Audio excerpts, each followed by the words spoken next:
Buenas tardes. Buenas tardes, licenciada. Buenas tardes, Hola. Gracias, buenas tardes. licenciada, buenas tardes. Gracias, William, ¿cómo están? Fíjense que tengo, antes de que Buenas tardes, iniciemos, licenciada. muchas gracias, Ana. Quiero informarles de que en mi correo recibí la asistencia de ustedes, entonces ya no será necesario que nosotros hagamos un formulario aparte. Cuando ustedes ingresan, de una vez se marca la entrada y la salida de ustedes. Esa creo que es uno de los objetivos que se pretendía a la hora de que Control Académico nos diera a nosotros los usuarios. Entonces no vamos a estar utilizando el sistema de colocar formularios para la asistencia. Sí, fíjate que no sé, ahorita estaba esperando el ingreso y yo dejé ingresar como a 12 personas únicamente y tengo conectadas 192 personas. Entonces, los que no logran ingresar directamente, que yo les doy acceso, ustedes ya deberían de buscar qué correo fue el que dieron a la facultad para ingresar. Buenas tardes, Jorge Luis. Para que ingresen de una vez porque los formularios ya están, la asistencia que me están enviando ya está correctamente para que uno vea el ingreso y la salida de cada uno de ustedes. No sé si alguien tiene alguna observación sobre esto. Licenciada, buenas tardes. Le saluda Sergio Quiñones con una consulta. Hola, Sergio, dime. ¿Usted vio si estaban múltiples entradas y múltiples salidas? Porque a veces se baja la tensión del internet y se vuelve a meter y se vuelve lo saca uno y se vuelve a conectar uno, para que no aparezca que uno realmente solo estuvo 5 minutos, sino que a veces hay bajas de tensión, que ya me ha pasado en algunas clases. Por eso le consulto. Gracias. Fíjate que gracias. Ya les habían indicado a ustedes entonces este sistema de ingreso y salida. No, licenciada. ¿No? Ok, déjame, voy a ver si lo logro verificar ahorita para enseñárselos, para que tengan una idea. Dime, Ana, ¿en qué te puedo servir? Licenciada, buena tarde. Yo solo tengo una duda. Yo me había preasignado a la sección B. Yo no tenía ningún acceso ni nada. Y cuando yo corroboré, me asignaron a la C. Yo no sé si eso afecta en algo. Fíjate que tienes que ver dónde está tu asignación. Está en la C. Pero yo, digamos, yo todos los accesos que yo tenía, digamos, de Classroom, porque cuando uno se preasigna, le envían todo a su correo, ¿verdad? A mí me habían enviado todo lo de la sección B. Entonces yo hasta esta semana, la semana pasada, que volví a validar porque no aparecía inscrita, estaba en la C. Ah, ok. ¿Hablaste con Josué para revisar esta situación contigo? No. Sí, Mira, hoy pedí el acceso porque no tenía nada. Ok. No sé si pueden ver en pantalla. Sí, licenciada, sí se ve. Sí, ok. Esto es lo que a mí me mandan del listado de, dice hora de unirse y la hora de salir. Por ejemplo, Brandon Paul estuvo 55 minutos, entró a las 18:07 y salió a las 19:01. Es bien raro, es bien raro que se duplique. Y la mayoría tienen la misma salida. Aquí están las dos secciones. Me enviaron las dos secciones juntas, la C y la D. Entonces, lo que me estaba indicando Sergio, la mayoría que tiene los ingresos los tiene en horarios de 1 hora completa. Si le pongo, por ejemplo, licenciada, en mi caso, yo me conecto desde mi celular cuando vengo a mi casa y cuando vengo a mi casa me meto desde la computadora. Pero usas el mismo correo. Sí, uso el mismo correo, pero exacto, me entonces meto ahí a la misma porque desconecta. Ahorita le pongo, por ejemplo, que ya llegué a mi casa, ya me conecté con la computadora, pero me desconecté del celular, entonces me preocupa de que vaya a marcar como mi salida, ¿verdad? Ok, va. Entonces, ¿sabes qué vamos a hacer? Voy a tratar de verificar en los... voy a buscar tu nombre y voy a verificar si tienes ingresos y salidas, que serías una de las personas que me da esta característica para poder verificar y así estemos tranquilos tanto tú como yo. ¿Te parece? Gracias, licenciada, me parece muy bien. Con mucho gusto. Perdón, alguien escribió, creo. Vamos a ver, licenciada, a mí no me llegó ese correo. Ay, es que fíjense que, miren, tenemos 206 personas y las 206 personas, vuelvo a insistir, solo he dejado ingresar a 12 personas porque las conté. Solo fueron 12 personas que yo ingresé manualmente. Dime, Guillermo. Buenas noches, licenciada. Le saluda Guillermo Pinelo. Solo unas observaciones. En el curso que recibí yo de la preespecialización de informática jurídica en diciembre, el licenciado nos dijo de que podíamos ingresar desde la tablet, del celular o computadora. Media vez ingresáramos con el mismo correo electrónico que tenemos registrado en la facultad, no iba a haber ningún problema. Exacto. Sí, el único problema que estamos teniendo son 12 personas que yo les... ok. El único problema que tenemos es que 12 personas ingresan manual. Ajá, pero fíjese que a mí tampoco me llegó el correo, pero yo ingreso al link y ahí automáticamente me dice unirme a la clase. No le tengo que pedir, por ejemplo, a usted la autorización que me pida, que me acepte. Y no recibí porque ya estás asignado. Ajá, entonces yo considero que se debería de revisar, no sé, yo no sé de tecnología, pero considero que deberían de revisar qué correo electrónico tienen ellos en la página de donde tenemos nuestros datos. En notas se puede verificar eso porque ahí dice actualización de datos. Solamente, licenciada. Muchas gracias, Guillermo. Gracias. Para las personas que tienen ese inconveniente, podrían verificar ahí. Dime, Yamile. Buenas tardes, licenciada. Mucho gusto. Efectivamente, fíjese que desde que se crea la sala, ¿verdad? El enlace que nosotros tenemos, se configura quiénes son los participantes. Entonces, lo que hicieron fue ingresar todos los correos electrónicos que están registrados por parte nuestra en registro y estadística. Pero a nadie le han mandado correo electrónico con alguna invitación o algo, porque simplemente con ingresar, así como decía Guillermo, ¿verdad? Con el correo electrónico que le llamamos nosotros institucional, ¿verdad? Que es el que creamos, automáticamente nos da acceso. Entonces, habría que ver los compañeros que sí tienen que pedir autorización todavía, que revisen con qué cuenta es la que tienen registrada en registro y estadística. Eso lo pueden hacer metiéndose a portal de registro y estadística y verificar ahí sus datos. De hecho, hasta los pueden actualizar, ¿verdad? Pero muchísimas gracias. Sí tendrían que abocarse con Josué para que él le dé el aviso al ingeniero. Para que él modifique la cuenta, ¿verdad? O bien que accedan desde la cuenta que tienen registrada. Pero por eso es que nosotros ya no pedimos acceso y por eso es que no se envió invitación tampoco, porque automáticamente nos lo brinda, ¿verdad? Gracias, Yamile, muy fina. Muchas gracias. Tengo aquí a Gladys. O Isaías. Gracias, Gladys.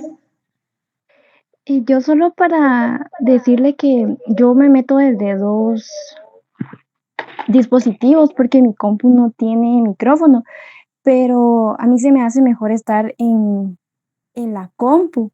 Entonces no sé si habría algún inconveniente porque me meto de todas maneras desde el teléfono por si llegara a necesitar el micrófono, ya que he tenido ese inconveniente con otros licenciados. Mira, mientras uses el mismo correo no hay ningún problema. Tú puedes tener 3 aparatos en el mismo correo que no hay problema. Ah, bueno, licenciada, muchas gracias. Para servirte. Dime, Isaías. Lira, muy buenas tardes, mucho gusto en saludarle. Gracias, buena tarde. Fíjese que estaba haciendo unas pruebas con un correo personal y justamente no me dejó ingresar, sino que me pedía que le solicitara este acceso. Ahora, cuando yo ingresé por el correo que yo tengo ingresado y registrado en el registro de estadística y en la facultad, inmediatamente me dejó ingresar.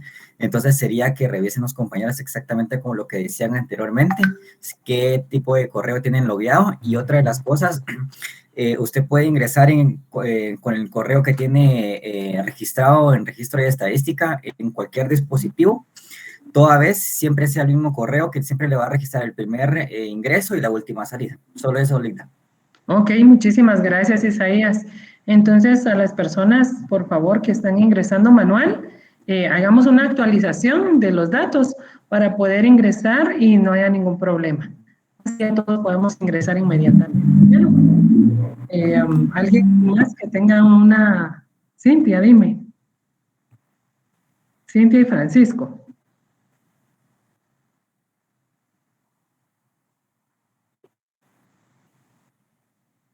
¿No? ¿Solo levantaron la manita?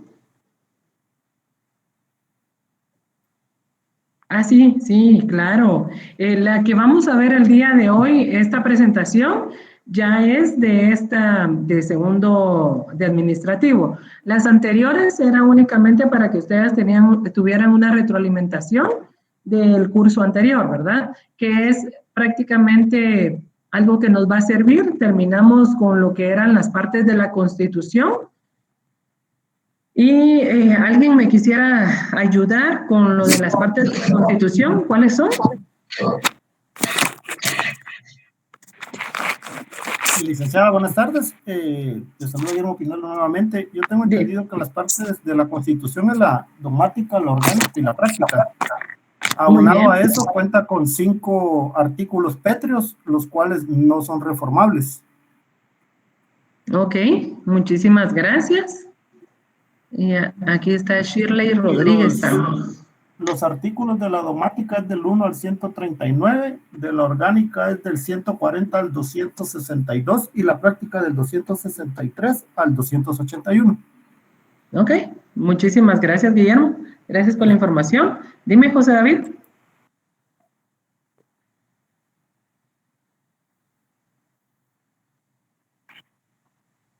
Sí, licenciada, yo tenía una pregunta correspondiente a la asistencia. Si en determinado caso se me llegase a ir la luz o tengo un bajón de internet, ¿habría algún inconveniente en cuanto a la asistencia, puesto que se me marcaría que me desconecté por un breve periodo de tiempo?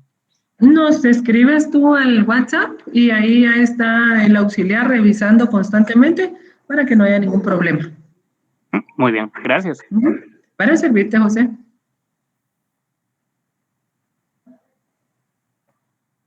Sí, ingresan, mire, tienen la entrada y luego ingresan. Que manda Valenzuela Aguilar. Licenciada, buenas noches. Perdón, es que creo que no me escuchaba desde la computadora. Okay. Fíjese que mi pregunta iba referente a que si había alguna opción en que usted nos pudiera enviar el link a nuestro correo. O si este es el mismo para guardarlo. Porque sí, pues, es el mismo. Hay alguien ahí que lo manda, pero saber quién es y de repente se va el mensaje para arriba o escriben otras cosas y pues ya se pierde, ¿verdad? Ah, ¿es en serio? No está solo el administrador. Ok, bueno, No. le voy a preguntar a Josué, pero si es el mismo, ya lo pueden colocar en su Google Calendar y ahí ya le sale. Gracias, Guillermo, ya lo tiene, lo envió Guillermo ahorita, entonces ustedes ya lo pueden guardar en su calendario y ahí ya les va a salir automático. Muchas gracias. Van a hacer el recordatorio. Ok, bueno, vamos a continuar entonces con el trabajo del día de hoy. Las presentaciones se las voy a hacer llegar. Esta es la primera de Derecho Administrativo 2 y las anteriores eran únicamente una retroalimentación, como les comenté. Si quieren se las envío, ¿verdad? Para que tengan información y luego vamos a trabajar con estas que vamos a iniciar el día de hoy. Me gusta iniciar con una frase de los filósofos griegos y esta me parece bastante atinada para el tema del día de hoy. Reyes o gobernantes no son los que llevan el set, sino los que saben mandar. Esto es lo que dice Sócrates. ¿Alguien me quiere dar alguna opinión acerca de esta frase?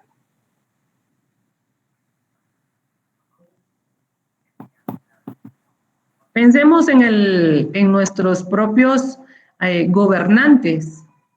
¿Será que lo que Sócrates dice tiene razón? Dime. Considero que no es el puesto, sino es la forma de administrar a lo que se refiere este pensamiento.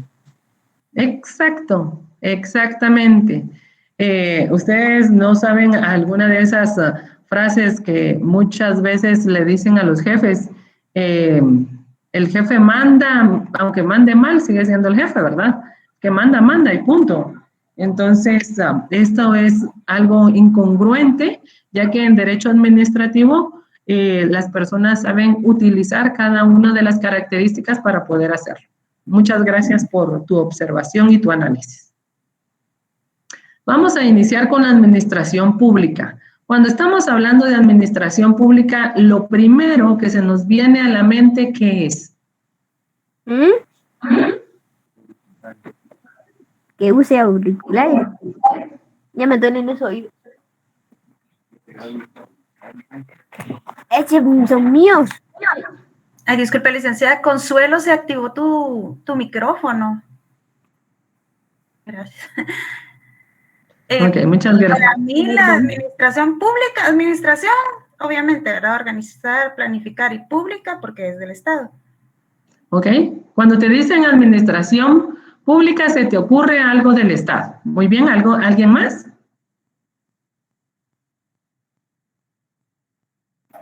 El gobierno, licenciada.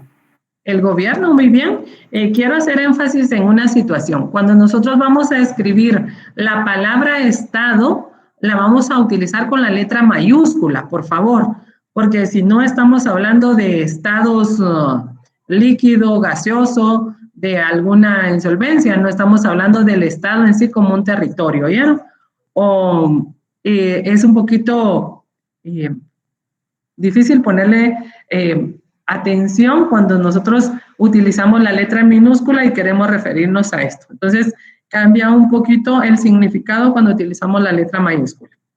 La administración pública, al hablar de ella, no solo nos referimos a diversas actividades que el Estado debe llevar a cabo para cumplir con sus fines, sino que también tenemos que referirnos a los diversos órganos que la forman. Según Leonardo de White, nos dice que la administración pública consiste en las operaciones que tiene como propósito la realización o el cumplimiento de la política pública. Si nosotros hacemos énfasis de lo que nos está diciendo Leonardo, a lo que nosotros vimos en administración anteriormente o en las diapositivas pasadas, nos damos cuenta de que estamos refiriéndonos a la coordinación, a la planificación cuando estamos hablando de administración, porque una administración lleva ciertos pasos para poderse cumplir. Hablábamos nosotros de que cuando nosotros tenemos una administración pública que se refiere a lo que es los gobernantes, se termina el tiempo de que ellos van a gobernar y empiezan a trabajar nuevos proyectos. Ya dejan inconclusos los proyectos que la administración anterior había iniciado. Esto nos causa bastante problema, desgaste económico, desgaste físico, desgaste psicológico, porque no se llegan a concluir todo lo que se ha planificado en los gobiernos.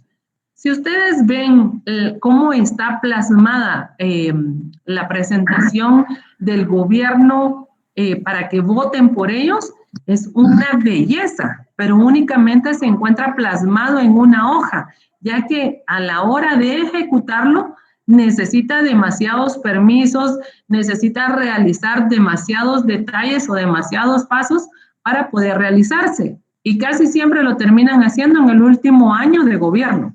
Y en el último año de gobierno, lo único que terminan haciendo es gastándose los pocos fondos que han solicitado para los proyectos que ellos han analizado. No sé si ustedes tienen alguna idea de algún proyecto o de alguna planificación que se ha dado en algún gobierno en sí. No hablemos únicamente del gobierno que estamos viviendo actualmente. La mayoría de ustedes ya son personas de 20 años para arriba, entonces ya tienen varios gobiernos en los que ustedes han podido analizar la forma o la planificación que ellos han tenido. ¿Alguien que nos quiera conversar acerca de lo que es la administración pública sobre esto?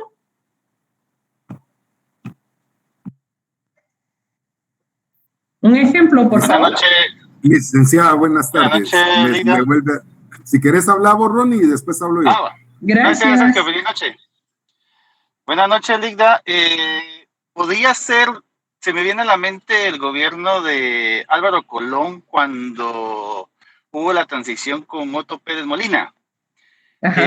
Si mal no recuerdo, estaba los programas sociales, por ejemplo, la de Familia Progresa, y vino el gobierno de Otto Pérez Molina y transformó ese programa supuestamente igual o lo mejoró, y hubo un cambio total en ese tipo de programas sociales. Por ejemplo, me recuerdo bien porque en un momento yo estaba en una actividad de campo y cabalmente estaban varios programas en el interior de la República, esa situación de Familia Progresa, por ejemplo.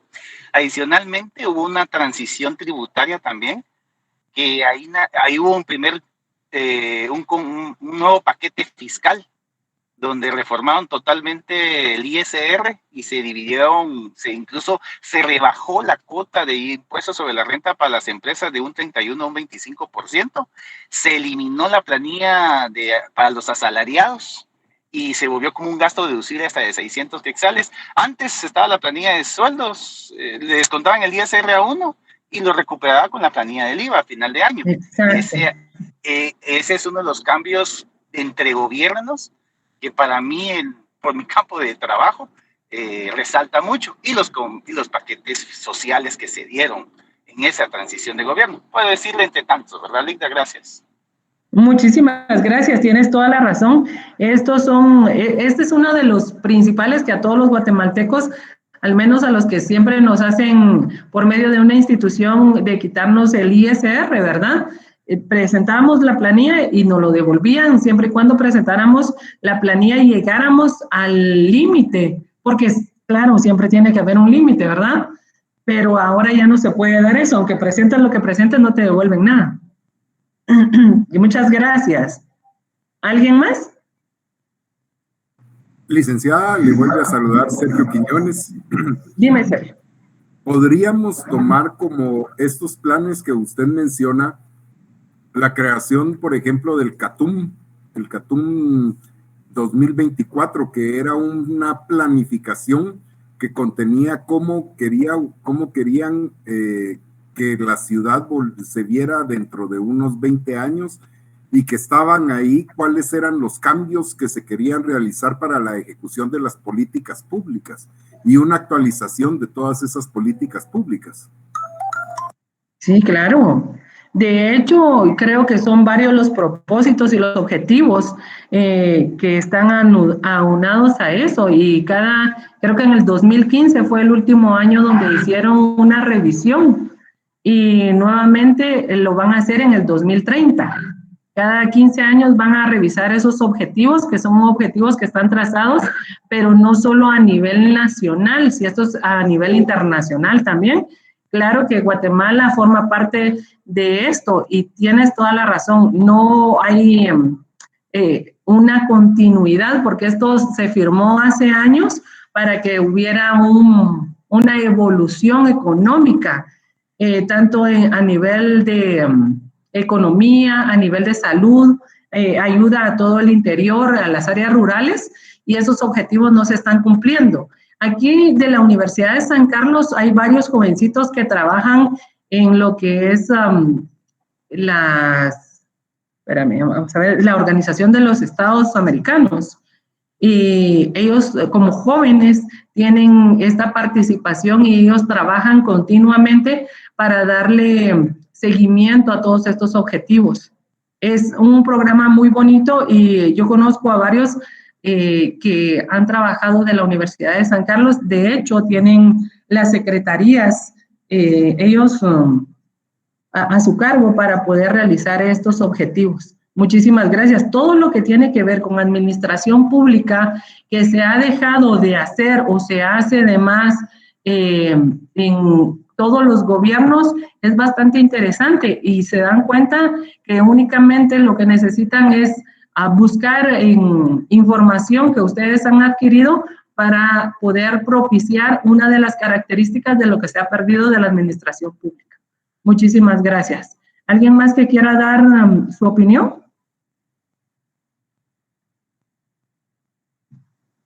¿No? Digna, solo un agregado. Ajá. El único gobierno es el municipal que no hay un cambio constante. Siempre ha estado bajo un mismo partido y bajo el mismo esquema de trabajo durante más de 25 años o 30 años, si la memoria no me falla, que es desde que empezó la gestión municipal de Álvaro Arzú.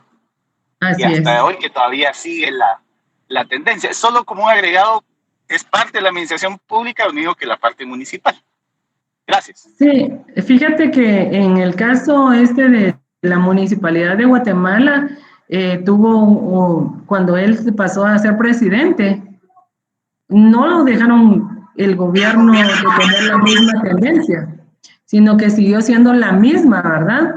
Porque el que quedó en ese entonces también era del mismo partido, de las mismas personas del partido. Oscar Berché. Pero si nos damos cuenta, este trabajo que ha hecho ha sido muy bueno porque ha tenido cambios significativos la municipalidad. Mi papá no era partícipe del gobierno municipal, sin embargo siempre le sacaban muchísimas cosas. Pero viéndolo desapasionadamente, vemos que aunque sea el maquillaje en los jardines, hay muchas personas que se van a tomar fotos a la Avenida Reforma, en la Sexta Avenida. Yo no sé si ustedes tienen fotografías de cómo era la Sexta Avenida, era como que si fueran al mercado El Guarda. Así era toda la Sexta Avenida, era llena de champas, los vendedores estaban alojados en cualquier parte, sucedían todos los actos delictivos que se pudieran dar ahí, aunque ahorita en la Sexta es un poquito más tranquilo caminar.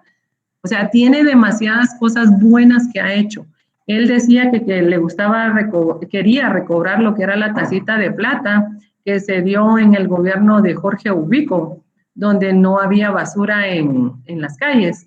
Y esto se da a través de las prácticas que se puedan dar a los ciudadanos, ¿verdad? Porque yo creo que la mayoría que utilizan ahora la Sexta Avenida piensan 2 o 3 veces tirar basura en la Sexta. Entonces es parte de una costumbre que se va dando la realización de estos planes y de estos objetivos que se ha dado a la tarea del gobierno municipal. Parte también de lo que es algo significativo es el gobierno del licenciado, ¿cómo se llama el pollo ronco? Alfonso Portillo. Alfonso Portillo. Exactamente, perdón, pero yo me recuerdo solo de Alfonso Portillo. Pero todos sabíamos quién era. ¿Verdad? Eso es importante. Entonces, los cambios que él tuvo aquí en la economía fueron bastante significativos. Para los maestros también. Él fue una de las personas que yo creo que ha hecho algo bastante fuerte a lo que es el nivel de economía baja. Porque él vino a dignificar lo que eran los salarios de los maestros. No sé si ustedes tienen conocimiento de algún familiar o de alguien allegado a un maestro. El escalafón era cada 5 años y él lo bajó a cada 4 años. Él subió el salario. Imagínense que un maestro, para que devenga 6,000 quetzales, tiene que pasar 25 años dando clases en el gobierno. Entonces no es nomás de decir, es que las maestras son bien huevonas o los maestros son bien huevones, pero no saben todo lo que ha pasado ese maestro para poder devengar 6,000 quetzales. Tiene que haber tenido 25 años, después de las horas que se dan en las mañanas, en las jornadas que les corresponde, ya sea en la mañana o en la tarde, todavía llevan tarea a su casa y si tienen el número de teléfono de la maestra, a cada rato están llamando, averiguando porque no entendieron nada. Entonces, esto es parte de lo que es un trabajo de administración pública. Y el licenciado Alfonso Portillo hizo una dignificación en esa parte. Él también ayudó en lo que era la canasta básica. Él fue de las personas que trajo la primera importación de lo que era el pollo y ahí logró que se bajara el precio del pollo. Si ustedes ahorita van a los mercados, se dan cuenta que un manojo de cilantro ahorita está costando 12 y 15 quetzales. Entonces, imagínense el precio que está llevando lo que es la canasta familiar con los sueldos, porque el aumento que se dio no corresponde a lo que se está gastando. Entonces vamos a aterrizar, ¿verdad? Que la administración pública consiste en las operaciones que tiene como propósito la realización o el cumplimiento de la política pública. Un sistema de administración pública es el conjunto de leyes, reglamentos, prácticas, planes, códigos y costumbres que prevalecen en un momento y sitio determinado para la realización y la ejecución política pública. Cuando estamos hablando del conjunto de leyes, nos recordamos de los principios, que es el de la legitimidad, ¿verdad?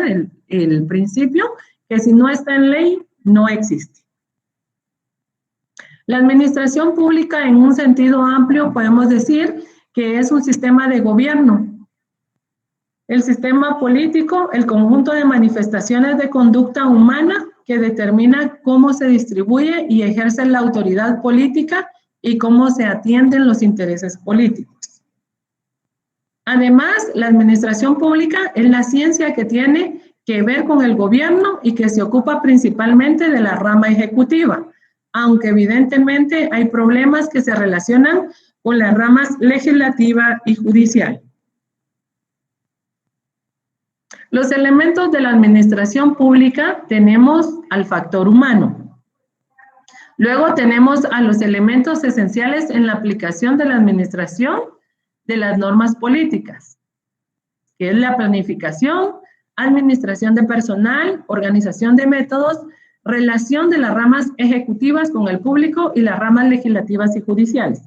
En esto de la relación de las ramas, nosotros habíamos hablado anteriormente que el territorio nuestro o nuestro país tiene 3 poderes, que es el poder ejecutivo, legislativo y judicial. Recuérdese que ninguno de los 3 es más que el otro. Entonces, todos tienen que tener, esta es como parte de la democracia, ¿verdad? Todo tiene que tener un juego constante y un nivel igual para que puedan tener la misma jerarquía para que puedan ejecutarse.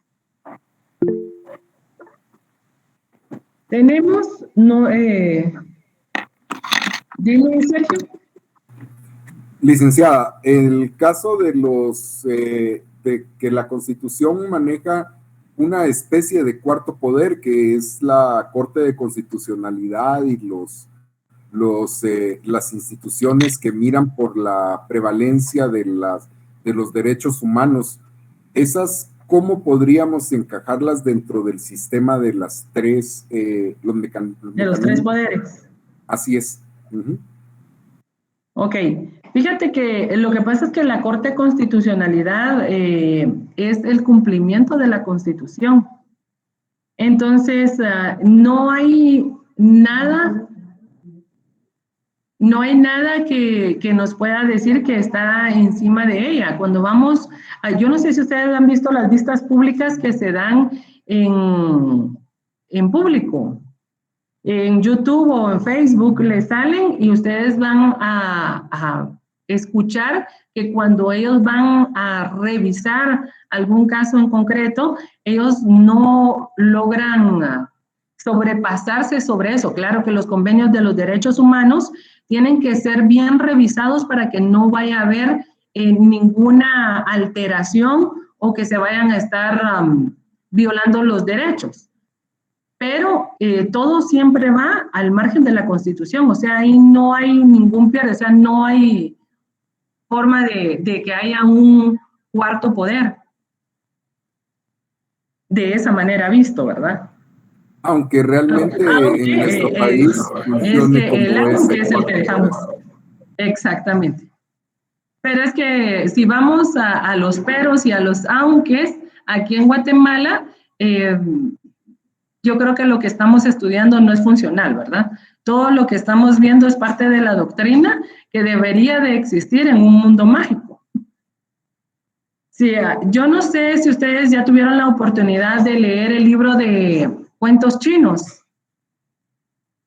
Este libro a mí me encanta muchísimo leerlo porque fíjense que ahí nos demuestra cómo una de las formas de creación que aquí en Guatemala se debería de dar para que tenga cumplimiento toda la planificación de la ley es que empezamos con los valores y la educación. Aquí en Guatemala, lastimosamente, hemos perdido todo esto. Si vemos que más adelante vamos a ver en lo que son los principios, que nos habla del principio de la disciplina. Y en esto de los principios, cuando hablamos de disciplina, la mayor parte de empleados que tienen una jerarquía menor ya le gritan a los jefes. Entonces, es un poquito complicado porque no tenemos respeto. Lastimosamente en las escuelas nosotros tratamos de enseñar valores, pero los mismos padres de familia llegan a entorpecer todo el camino de la educación y ellos alteran toda esta situación y hacen adultos que no tienen respeto por nada ni por nadie. Entonces, este libro de los cuentos chinos, y ahí ahorita en TikTok y en todos estos medios sociales, se da parte de lo que es la creación de esta cultura. Y si ustedes se dan cuenta, ellos tienen bastante respeto para las personas adultas. Entonces, los valores ahí tienen muchísimo que ver y cuando van a ejecutar alguna planificación o algo, ellos lo hacen todo basado en el respeto y en la disciplina que han creado y que han venido ejerciendo desde la educación primaria. No sé si ustedes tienen esa, no se han dado cuenta en esos TikTok, no sé si aparecen en todas partes, porque yo no tengo esos amigos, pero siempre me aparecen y aparecen, por ejemplo, están saludando a las personas grandes, para ellos son de respeto. Aquí hay un tiktokero en Guatemala que habla muchísimo y dice cuál es la diferencia entre la gente de Guatemala y la de gente de China. Y habla mucho de lo que son los valores, ¿verdad? Y estamos hablando únicamente de valores que nos ayudan en lo que es la corrupción en los gobiernos. La gente que es corrupta en los gobiernos de ahí, las matan. Aquí en Guatemala las premian. Entonces es un poquito complicado verificar todos estos procedimientos aquí en nuestro pueblo, ¿verdad? Todo lo que estamos aprendiendo es pura doctrina, pero en colocarlo ya o trabajarlo o hacerlo real es un poquito complicado. No sé si tienes alguna duda más, Sergio. No, gracias, licenciada, le agradezco mucho. Tenemos algo de aquí de los principios de la actuación de la administración pública, que estábamos hablando acerca del principio de la objetividad. Es el modo característico de la interpretación y la aplicación de la ley por parte de la administración, que opera imponiendo al funcionario el deber de realizar dicha labor hermenéutica y aplicativa, adecuándose a la voluntad normativa y prescribiendo de cualquier tipo o fin de interés subjetivo. Cuando estamos hablando de objetividad, estamos hablando de lo que toca, toca. Aquí no hay otra forma de decirlo en palabra coloquial, ¿verdad? Es una forma objetiva de hacerlo porque nos estamos trazando ciertos fines y tenemos que llegar al cumplimiento de ellos sí o sí. A eso se refiere lo que es la objetividad. La eficacia dice que es esencial en el funcionamiento de la administración, pues le impone la obtención de resultados. Aquí, en esta parte de la eficacia, es un poquito complicado verlo en nuestra administración pública, porque a veces nos damos cuenta de que hay personas que están mejor calificadas en puestos subordinados y hay personas que están más calificadas, que están menos calificadas y están arriba de las personas subordinadas. Entonces, aquí es donde se da nuevamente el dicho de que los jefes son jefes únicamente porque tienen el título, no en realidad por lo que saben. Y es importante que para que una administración pública funcione, sean eficaces las personas que pertenecen a ella. Tal es el caso de tal vez el ICS, que es una de las instituciones que continuamente hablamos y que todos tenemos acceso a ella. Es importante tomar en cuenta que a veces las secretarias no saben ni siquiera escribir en la computadora, pero ahí están de secretarias y tienen aquellas grandes colas y no pueden dar información, se ponen de mal humor cuando tienen que hacerlas. ¿Por qué? Porque no están siendo eficaces en el puesto que les están otorgando, ¿verdad? Otra de los ejemplos tal vez sería en la SAT. Usted llega y solicita información acerca de eso, pase al otro escritorio porque en el otro escritorio le van a decir. Pero si ya hice una gran cola y llegué con mi número, me tardé muchísimo tiempo para que me atendieran en ese escritorio y tenía que solventar varias dudas, tengo que solventar cada duda en cada uno de los escritorios que están. Entonces, esto no está siendo eficaz para la realización de los objetivos que se están trazando. La jerarquía debe establecerse una línea clara en cuanto a la autoridad a lo largo de toda la jerarquía de la organización, desde los niveles más altos a los niveles más bajos, y justamente en este sentido. En el organigrama de la empresa se debe definir sin ningún tipo de dudas quién es el superior directo y en cada nivel y para cada empleado, de forma que cada empleado pueda reportar la información a la persona adecuada. Aquí, en esto de la jerarquía, en el caso de, me llamaron la atención, pero me está llamando la atención una persona que está en el mismo nivel que estoy yo, no me puede hacer una llamada de atención. La llamada de atención me la tiene que hacer un superior, ¿verdad? Porque imagínense, vamos a hacer el caso en el Ministerio de Educación. En el Ministerio de Educación, todos los maestros tenemos la misma jerarquía, pero tenemos una directora y la directora tiene un supervisor y el supervisor tiene a la departamental, ¿verdad? Entonces, viene en ese nivel la jerarquía, cómo va a ser el don de mando. Pero en el caso de que los padres de familia llegan a colocar una queja y lejos de pasársela a la directora, de una vez se van a la departamental, viene de regreso esa nota y se la devuelven al supervisor, el supervisor se la vuelve al director y el director ya llama al maestro. Entonces, lo que tenían que haber hecho era llevarla al director para no perder tiempo, porque no crean que esa va a regresar para que tenga un efecto inmediato. Esa se va a tomar más o menos como un mes o 15 días al hacerse. Que si hubiera ido directamente con el director, lo hubiera hecho en la misma mañana o en la misma tarde, de poner su malestar, ¿verdad? De hacerlo entender o que le ayudaran a resolverlo. ¿Alguien que me pueda dar otro ejemplo?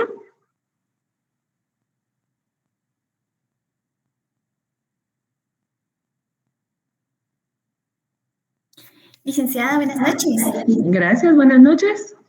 Con respecto, y quizás un ejemplo claro puede ser ahora con los seguros, de que para ejemplo, aseguradora general, para ir con algún médico se necesita primero hablar con el corredor de seguros o verificar en la página y de igual manera llamar al corredor de seguros, verificar si algún médico está calificado para que lo puedan observar y la consulta pueda generarse, porque si no está calificado o su seguro es de menor rango, aunque esté pagando su seguro mensualmente o independientemente de cuál sea el tipo de seguro, no lo cubre y les toca pagar todo. Y el proceso tiene que ser el mismo. Primero tiene que llamar a su corredor y luego verificar si sí está compatible o no.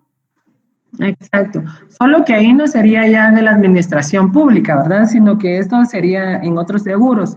Si lo vamos a hacer en administración pública, serían los seguros escolares, que son los que le dieron a los niños. Estos seguros escolares, lo que tú me estás diciendo es que hay unos doctores que reciben los seguros, pero si llevan los niños y no hacen, o no avisan de que van a pagar o van a cancelar o van a hacer uso del seguro, tienen que pagar la cuota completa, ¿verdad? Algo así creo que me estabas diciendo. Sí, exacto, licenciada. Exacto, entonces, pero aquí ya sería en la administración pública, sería este seguro escolar que el gobierno inició tras la pandemia, porque en las escuelas no había seguro. Este seguro inició ahorita con el gobierno que estamos actualmente. Entonces ellos les dan una hoja a los niños que el primer año era para el año 2020 y lo entregamos como en agosto, ya cuando iba a terminar la pandemia, porque se vencen el 31 de diciembre.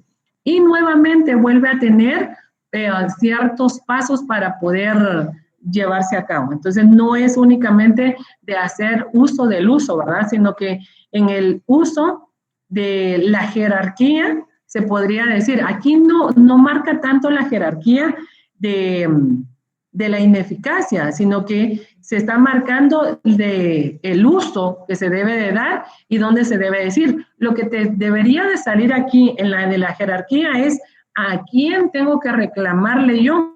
Por ejemplo, los padres de familia llegan con las facturas a la escuela a querer que nosotros los maestros le devolvamos el dinero de las medicinas.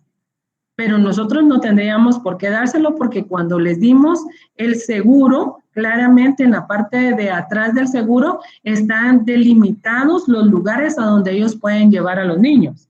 Entonces lo que hacemos es enviarlos a la departamental de cada uno de las instituciones, ¿verdad? Está la departamental norte que se ocupa de toda la zona norte, departamental sur, y ellos son los que van a realizar, buscando ahí una dependencia que sean los encargados de los seguros. ¿Qué manda? Buenas noches, licenciada. Por ejemplo, en muchas de las instituciones del Estado, al no respetar la jerarquía, ¿verdad? Hay personas que están cumpliendo con funciones que no les competen y por eso después tienen consecuencias hasta legales, ¿verdad? Porque se meten a participar en una junta de licitación o autorizar gastos, autorizar permisos, autorizaciones de proyectos, cuestiones así cuando no es esa su competencia, ¿verdad? Pero me imagino que es por eso que no se respeta la jerarquía. Exacto, gracias Yamilet. Mira, ese es un buen ejemplo. Por ejemplo, ahorita que las personas están enfermas, tienen que llamar a su superior aunque les caiga mal, aunque los lleve mal, como sea. Por ejemplo, está enfermo de COVID o tiene en su familia algún enfermo de COVID. Tiene que reportárselo a su jefe. No se lo tiene que reportar ni a la secretaria, ni al compañero, ni a nadie más. Se lo tiene que reportar a su jefe. Y ahí es donde se dan los problemas, incluso hay destituciones, porque ellos llaman, por ejemplo, llamé a mi compañero y yo le dije, pero el compañero no es su jefe, quien le levantó la ausencia o le envió una llamada de atención es el jefe, porque es su obligación. Y ahí es donde se crean bastantes problemas porque no están haciendo el trabajo que a cada quien le corresponde. Muchísimas gracias, Yamilet, gracias por eso. Tenemos también que Fayol exige un respeto total a lo que es la autoridad. Hablamos que Fayol es el padre de la administración moderna, ¿verdad? Entre los principios también tenemos el de coordinación y el de legalidad, que ya lo habíamos visto anteriormente. Hablando de la centralización y concentración administrativa, tenemos que el sistema o forma de organización administrativa se basa en la jerarquía en la que se encuentra todo el poder de mando o toma de decisiones en el órgano superior ejecutivo. En la centralización existe un órgano supremo que coordina, dirige, supervisa la actividad administrativa, evidenciándose la correlación que existe entre el órgano que ordena y el subordinado que obedece. Aquí está bien claro, el órgano que ordena y el subordinado que obedece. La centralización o concentración administrativa tiene poderes dentro del sistema de centralización: el poder de decisión, el poder de revisión, el poder de mando, el poder de vigilancia, el poder de disciplina y el poder de nombramiento. Al hablar del poder de decisión, es la toma de decisiones en el proceso mediante el cual se realiza una elección en diferentes opciones o formas posibles para resolver diferentes situaciones en la vida o diferentes en contexto empresarial, laboral, económico, familiar, personal o social. Cuando vamos a hablar del poder de decisión, únicamente no nos vamos a concentrar en lo que es la administración pública, sino que se refiere a un ámbito bastante general. El poder de revisión consiste en la facultad atribuida al titular del órgano superior de revisar la actuación del inferior y de considerarlo pertinente, suspender, modificar, anular o confirmar sus actos o resoluciones sin que ello signifique sustitución del superior o del desempeño de las tareas del inferior, sino solo la revisión del acto. Por ejemplo, cuando ustedes hay una llamada de atención, antes de llegar a la destitución, todavía hay una revisión para decirle, bueno, sí o no. En el caso de lo que es la administración pública, en estas llamadas de atención se da, por ejemplo, cuando las personas llegan con efectos de licor. Entonces, ahí depende de los reglamentos de cada una de las instituciones, se pueden dar las destituciones de una vez. Pero si hay unas que tienen sindicato, se van para que aboguen por ellos, entonces ya se da una revisión de lo que se está indicando en esa llamada de atención. El poder de mando, la facultad del superior jerárquico de dirigir e impulsar la actividad de los subordinados por medio de órdenes o instrucciones verbales o escritas. Aquí en esta parte del poder de mando es importante saber mandar. Hay personas que al tener un poquito de poder, abusan del poder que tienen. Cuando usted va a mandar, tiene que saber mandar. A usted, volvemos a lo que es la escuela primaria, a usted le enseñaron valores y en los valores había un trencito, había una casita o había un algo donde estaban las palabras mágicas de por favor, gracias, buenas tardes, buenos días. El hecho de que usted tenga un cargo jerárquico mayor no quiere decir de que usted sea una persona maleducada o que no tenga valores, ¿verdad? Entonces, que solo tiren las hojas o tiren los documentos. Yo he estado en algunos lugares, en algunas instituciones, donde tiran las cosas abusando del poder que tienen para poder pedir lo que ellos necesitan. Entonces, es muy importante tener esta parte. El poder de mando no significa no tener valores. El poder de vigilancia era el que habíamos hablado de lo que era la Contraloría General de Cuentas o la SAT, ¿verdad? Que son los entes fiscalizadores o de control, la verificación y comprobación y evaluación de las actividades de los órganos, dependencias y servidores públicos, a cuyo cargo está el manejo de fondos, valores, recursos, bienes y derechos del propio Estado, que tiene por propósito determinar si su actuación se hizo con apego a lo establecido. Aquí es bien importante que el poder de vigilancia, cualquiera puede ser un ente fiscalizador, cualquiera, pero no todos tienen la potestad para poder hacerlo. Luego tenemos el poder de disciplina, que es de amplio de infligir las sanciones, reconocido en algunas autoridades administrativas respecto, ya que los agentes jerárquicamente subordinados ya de autoridades descentralizadas ya en fin de colaboradores o usuarios de los servicios públicos. Volvemos a indicar que el poder de disciplina debe de estar apegado a los valores que cada uno de las personas que tienen el poder deben de poder hacerlo y manejarlo de una forma bastante amplia, que pueda ser correcta la forma de poderlo ampliar. Y el poder de nombramiento se considera como la facultad atribuida al titular del órgano superior para designar discrecionalmente a sus colaboradores. En nuestro caso, el presidente de la República tiene la facultad de nombrar a los titulares de las dependencias administrativas públicas. Aquí, en los poderes de nombramiento, nos damos cuenta de por qué cada vez que un gobierno va a salir tiene que hacer cambio de todas esas personas. Porque simplemente tiene que tener personas de confianza a su lado. No se puede trabajar si se tiene a una persona que no se puede confiar en ella.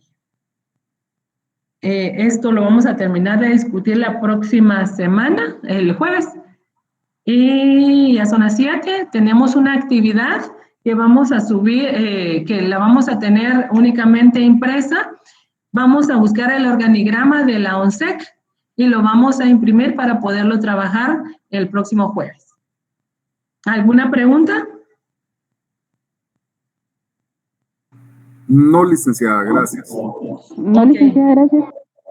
Perdón porque yo